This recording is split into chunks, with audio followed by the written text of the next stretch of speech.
So whether it's Tesla or Bitcoin, our next guest has made a name for herself betting on big innovations. Cathie Wood, CEO and CIO at ARK Invest, which has now $11 billion in assets under management, joins us. Great to have you back. Great to be here, Jen. So ARK is famous, really, for this bullish call on Tesla. We have talked about it before. Yes. I mean, you have done a podcast with Elon Musk. You guys have been in this stock for a long time. Yes. What was this week like for you? I mean, were you just like running around your house really excited? Or were you befuddled? What did you think of the action? Oh, no. We have been waiting for this. I think probably China, meaning before coronavirus, China really got analysts' imaginations going. You know, wow, they got a plant up and running and producing cars in 1 year. China's going to be the biggest market. Maybe this notion, our notion of 37 million electric vehicle sales in 5 years, up from 2 million last year, maybe there's something to that. And I think people are beginning to understand Tesla's in the lead and that other auto manufacturers are in trouble. So I think they're putting two and two together and really examining, why is Tesla in the lead? How could this be? All these other auto manufacturers, they have capital budgets and R&D budgets that run circles around Teslas, and so this cannot be. Well, it is. They have the best battery technology. They have the best artificial intelligence chip for autonomous. They have the most real-world miles driven data, which means that they'll probably win in the autonomous space. And they still are the only auto manufacturer with over-the-air software updates that can change performance. My Model 3 is better today than it was when I bought it in September of 18. And more people are buying these cars. And when you look at those pillars of the Tesla case, and we've talked about this a number of times in the past, which one to you, and it sounds like right now it's about China, but which one to you is the most important for the company over the long term? When you think about the way that ARK has argued the stock or the company would evolve over the next 10, 15 years, is it the AI? Is it the self-driving cars? Is there a part of that thesis that's most important in your bigger picture for the company? Well, there are two. So one is the battery technology. Their costs are 3 years ahead in terms of cost declines of any other auto manufacturer. So that means that most other auto manufacturers, if they want to compete with Tesla, will have to sell their electric vehicles at a loss while they are losing their internal combustion engine businesses. So the battery technology, and they're going to have Battery Day in April, and we think they're going to tell us a lot more about Maxwell Technologies, which they bought and which they have really not said very much about. So that's probably another advancement that will push them even further ahead. And then the second variable is artificial intelligence, which is how they get to full self-driving cars. And their chip, if you think about Tesla and think about Apple, there's a very important analogy there. Apple designed its own chip for the smartphone market because Nokia, Motorola, and Ericsson were just not moving fast enough, and they had the vision. Well, guess who's taking all of the profits, really, the bulk of the profits out? The same thing's going to happen here.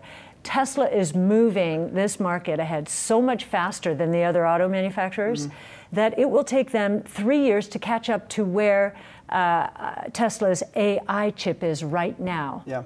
Right? And then Tesla will be that much further ahead. And then just in terms of the stock, I mean, obviously it's been kind of a crazy last couple of months. As a long-term investor, a large holder of the stock, when you see these kinds of moves, does it make you reevaluate, or are you just like, well, we expect there's this happening and there's probably going to be a lot more episodes of this kind of volatility and this kind of, I guess you could say, awakening from a lot of investors kind of all at once? So we have a 5-year time horizon, and we do, in our kind of stock, experience a lot of volatility, and we use that volatility to our advantage, trading around it. So we believe that the stock, our base case in 5 years, will be at $7,000. Okay, so that's almost a tenfold increase. Our bear case is that it is not successful in autonomous, and loses share in the electric vehicle market. That bear case gets us to $1,500 in 5 years, which is roughly a doubling from where we are today. That's our minimum hurdle rate of return, doubling over 5 years, which is a 15% compound annual rate of return. That's what we think they will deliver. Now, we cannot, in many of our portfolios, hold more than 10% in any one. So we have been taking, and you would expect that. You know, we were buying it when it was in the 180s, 170s last April, May. And so when it's in the 900s, you'd expect us to be taking profits. Otherwise, we'd have a stock at nearly 25% of our portfolios. Yeah, flipping it to the Robin Hood. That's right. Yes. But I want to ask you about the solar business, because some people have said that's kind of an albatross around their neck. There was controversy around the acquisition. What's your forecast for that part of the business? Is it viable? Is it critical to Tesla? What if it fails for some reason? Does it matter? So in the numbers I just gave you, we don't include solar. That doesn't mean we don't think it works. We just think the electric vehicle opportunity is so large that we'll spend most of our time in research doing that. And that's probably where they'll allocate most of their battery power anyway, if they want to scale and go autonomous, which is where the real margins are going to be. We think their solar roofs are viable, and this is a smart strategy. Instead of going door to door and cold calling to install solar panels, they're basically going to builders and saying, let us work with you, build out a solar roof, and the financing will not be consumer installment debt, which is also very difficult to get, but it will be part of the purchase price of the home. So we actually think it's smart and viable, and that it will be a good business. But the real story here is electric and autonomous vehicles, and most importantly, the autonomous taxi platform that we believe Tesla will build out during the next 5 years. Earlier, you were talking about the China business before coronavirus. And I'm just curious, because you do have such a long time horizon. You're making big bets on innovations you think are coming the next generation. Does something like coronavirus come up at ARK Invest? Do you guys even think about it or discuss it? Or is that just such a short-term thing that it doesn't need to go into your modeling? It doesn't need to go into our modeling. We think they will get it under control. It's all hands on deck there to do that, right?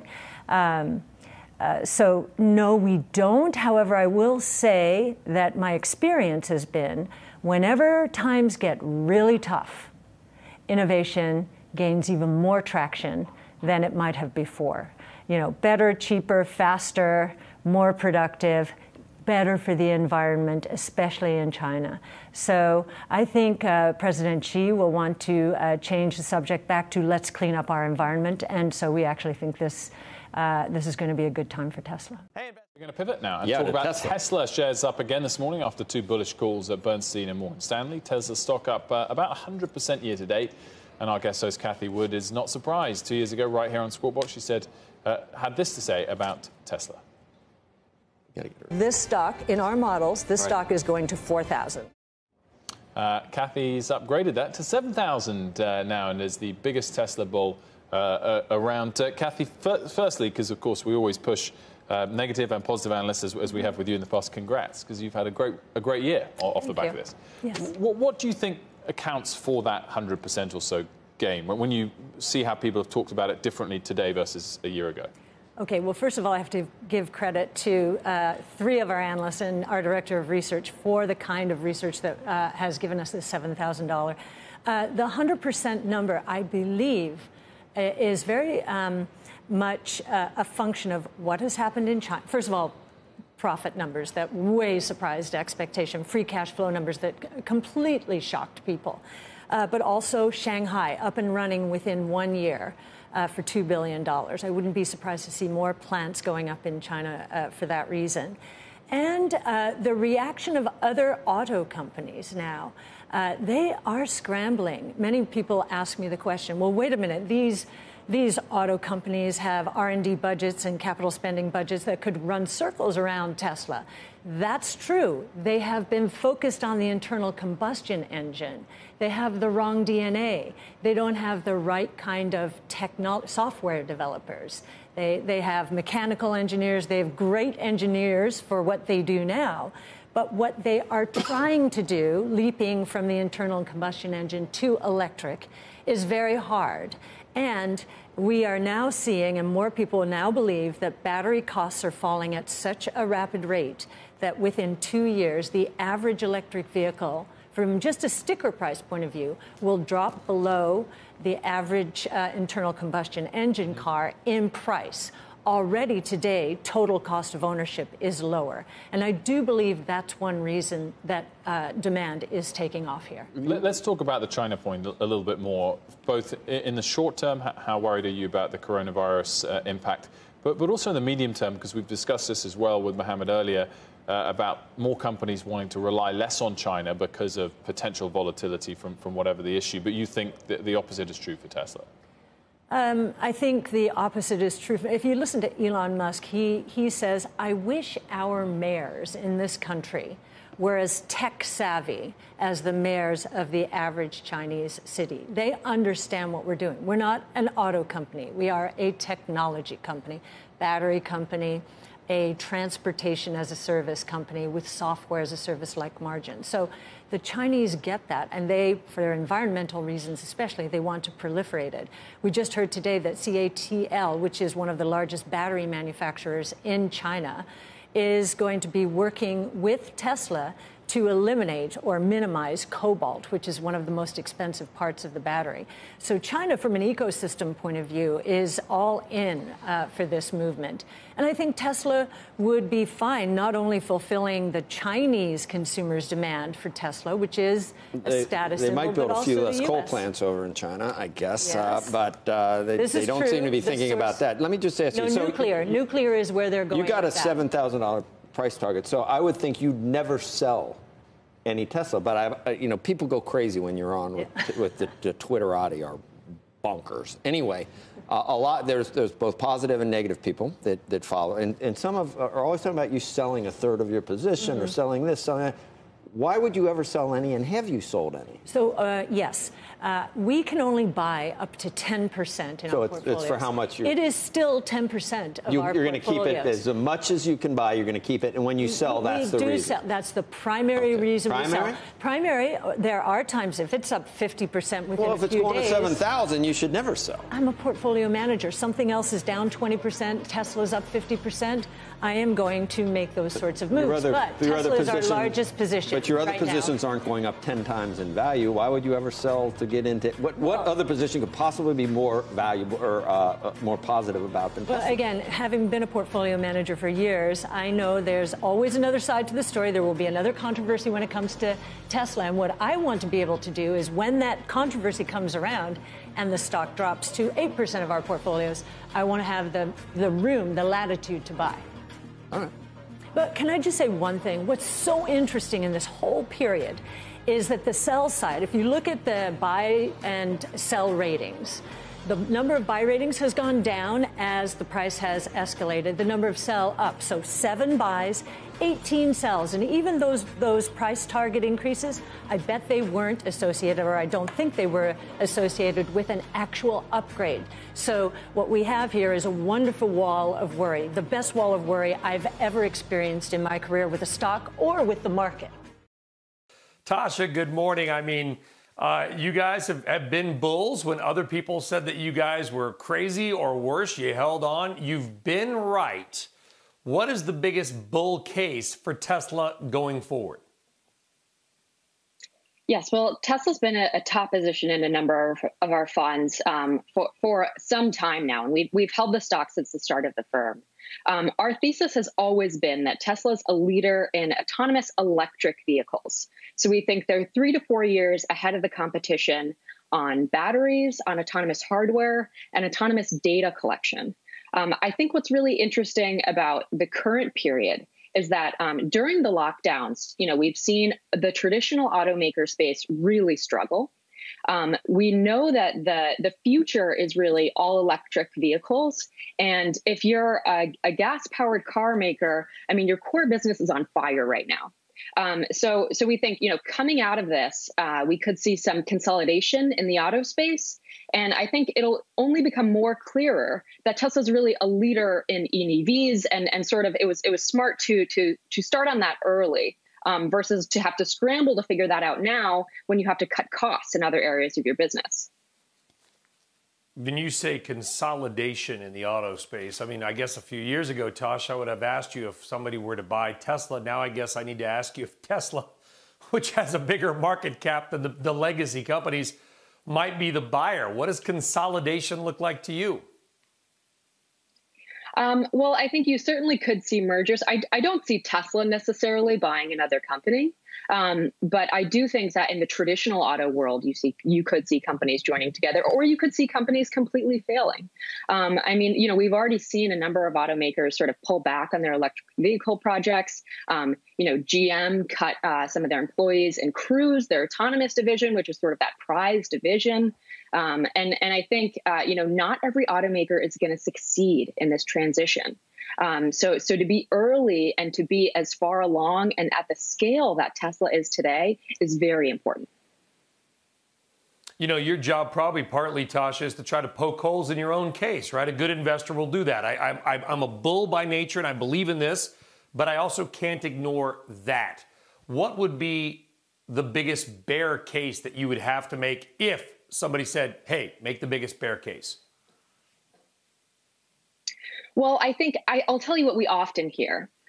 We often hear that it's possible that EVs are sort of not the long-term future, or that, because of some small subsidy cutback, there'll be a decrease in demand for some period of term. I think that's very short-term focused. The work that we've done on electric vehicles, it's really a cost equation. Battery costs are declining, while gas-powered cars are really just becoming more expensive because of emission standards. And batteries are riding a technology cost decline curve, which is decreasing at an incredible rate, basically because it's an early industry. So you can see that Tesla, as a leader in this space, they're riding that battery cost decline curve. I'd say another important or another argument that I often hear is that autonomous won't happen, and we think that Tesla could start a ride-hailing network in the short term with human drivers, and that could be very profitable as well. So that sort of de-risks that thesis. When people look at the list of investors that are part of this IPO, they'll be amazed at the quality and strength of the investor group in Tesla. That was Tesla CEO Elon Musk speaking to our own Phil LeBeau 10 years ago today when Tesla went public at the NASDAQ market site in Times Square. A lot has happened since that IPO. The stock has gone from $17 a share to nearly $1,000. Its market cap has exploded from just $1.7 billion at the time of the IPO to almost $184 billion. And the gains, a monstrous 5,837% over the past decade. The coolest electric pickup truck the world has ever seen, except for the world hasn't actually seen it because it hasn't actually been made yet. Minor detail. But the question here is, can it take on Tesla's Cybertruck? Let's bring in Cathie Wood, CEO and CIO at ARK Invest. Cathie, great to have you with us. Thank you, Melissa. Very happy to be here. Your firm sounds very skeptical based on the research reports I've read about Nikola, and I'm wondering, in your view, what is different from Nikola today versus Tesla when it IPO'd 10 years ago and it only had a roadster in Times Square? Sure. Well, I think the biggest difference is the right technology. We did a white sheet of paper research at the beginning of ARK and just mapped out what an electric vehicle cost decline would look like versus a hydrogen. And as we were doing that research, we realized the infrastructure alone for hydrogen fueling stations is going to be 5 to 10 times as expensive as the infrastructure for electric. And then from the consumer's point of view, it is going to cost roughly 3 times as much. So this is a 700,000-mile truck lease. And if you tally up the cost to the trucker for the hydrogen, it will be 3 times as much as the cost would be for electricity. So the technology is what Tesla got right. Is there no economy of scale once that infrastructure is put in place down the line? Because what's different about Nikola also is that they're selling basically a bundle where you have the truck and they're also selling the fuel at the same time. So if they can get that cost of the fuel down, the hydrogen down, that's just money that they capture. Yeah, if they're able to do that. We don't think they will be able to do that, but let's just take the assumptions that they made in preparing for the IPO, and you take their cash flow out in 2024, where they've got everything moving their way perfectly. And what we have here now is a stock selling at $24 billion market cap for about 110 times cash flow. And if you take Tesla by comparison today, our bear case without ride hailing is 7 to 8 times cash flow in 2024. And if you include ride hailing, which we think they will launch this year, and that's human-driven ride hailing, it's 5 to 6 times cash flow. So there's just no comparison. The other interesting thing is this management team has come from the old world. I mean, I'm looking at steel and aluminum and natural gas. And, those are mature industries. We're talking about exponential growth here, and that's their attempt. We don't think they will succeed, but we don't think they've got the right DNA to begin with. Hey, Kathy, congratulations. You've probably been the most outspoken bull on the name. And this is not a gotcha question. I think this is just an opportunity to explain something to the audience. I don't think anybody's more bullish than you are, yet you pretty actively trade around a long position. Can you explain to people why you guys and gals do that? Sure. Well, you'll notice that in our flagship fund, Tesla is our largest position. It's about 10% right now. As it rises above 10%, we can only buy up to 10%. When it rises above 10%, say to 12, 13%, and sometimes just a little above 10, you will find us taking profits. And the reason for that is, and we do this with all of our stocks, disruptive innovation is inherently controversial. And so we know we can lie in wait and find and have another opportunities as bears really focused on the short term, hand those opportunities to us regularly. Tesla, our trading activity in Tesla alone last year, forget about the fact it was up 35%, just our trading activity around the incredible volatility, delivered 300 basis points of performance. And in 2018, another volatile year, but that was a down market year. Our trading alone in Tesla contributed 175 basis points. So trading around controversy pays off. Bring in Tasha Kina joining us from ARK Invest. She's an analyst. Tasha, great to have you back on the program. Good to see you. Thank you. So firstly, I want to just point out your recent tweet about Tesla and the ride hailing. We're going to hit some different companies today, but walk me through this case because I think it's pretty interesting. Is this a real possibility for them? Yeah, I'm very excited about this. So this is my latest research. So basically in the past, Tesla said that they could launch a ride hailing network ahead of reaching full autonomy. So this would have human drivers, and basically they learn the ins and outs of ride hailing. What's so interesting about that is that we actually think that a ride hailing network with human drivers could be a very profitable business for Tesla, basically because they have a lower cost structure than Uber and Lyft, thanks to their vertical integration. And it's actually just cheaper to drive a Tesla on an operating cost basis because it's a performance electric vehicle. So we think this could be a massive opportunity for Tesla, and it's really being overlooked. If you think about, we have our bull and our bear thesis for Tesla. Our bear thesis assumes that they don't reach full autonomy because it's still sort of an unproven area. But this ride-hailing network basically provides sort of a downside protection risk on that case. So they still transform their business into a software as a service like model. And we think it could be a great opportunity. And Tesla should actually launch now. Because the gig economy, people are wanting to get back to work, and consumers are avoiding public transportation. I think it could be a great opportunity.